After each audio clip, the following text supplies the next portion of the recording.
कवन नगरिया बजवा बाजऊ हरदिया तोरा लागोगे। कवन नगरिया बजवा बाजऊ हरदिया तोरा लागऊ हरदिया तोरा लागोगे। जानूगे सुनी के कर जा हमर फाटो हो दरदिया कोई नहीं बाटो होगे। जानूगे सुनी के कर जा हमर फाटो हो दरदिया कोई नहीं बाटो होगे। पूर्व नगरिया बजवा बाजऊ हरदिया हमारा लागो हरदिया हमारा लागो हो रे। सोनारी घरवा के लोगा बहई मनवा मड़वा बैठी डाटो हो रे। सोनारी घरवा के लोगा बहई मनवा मड़वा बैठी डाटो हो रे।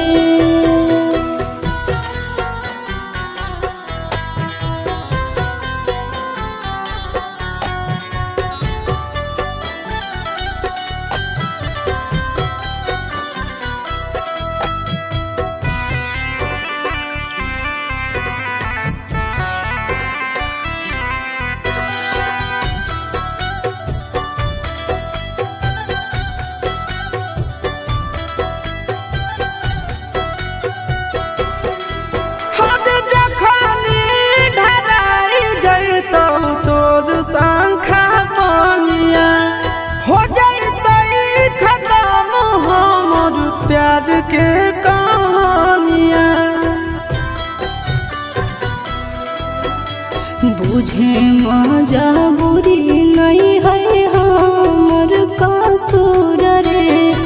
इहे शायद होते भगवान के मंजूर रे।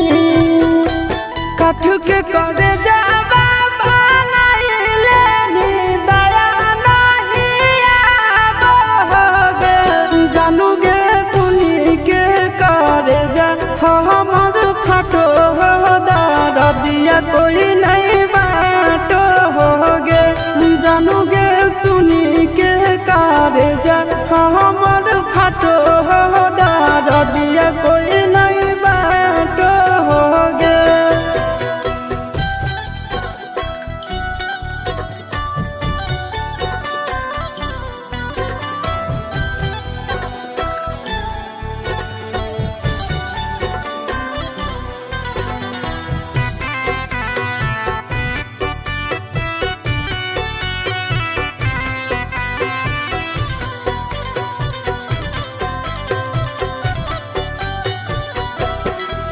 आगे तोरे नाम धड़को है दिल के धड़कनवा। मंगिया भरते चली जइबो सामसनवा। के कर दिए तो सही है किस्मत के खेला। भूल जाई है आशीष नंदन अमन आल बेला। तोरा बिना हमरो कुछ न भावो हो दुख नहीं सहावो हो रे। सोनारी घरवा के लोगा बहई मनवा मड़वा बैठी डाटो हो रे। जानूगे सुनी के करे जा हमर फाटो हो दरदिया कोई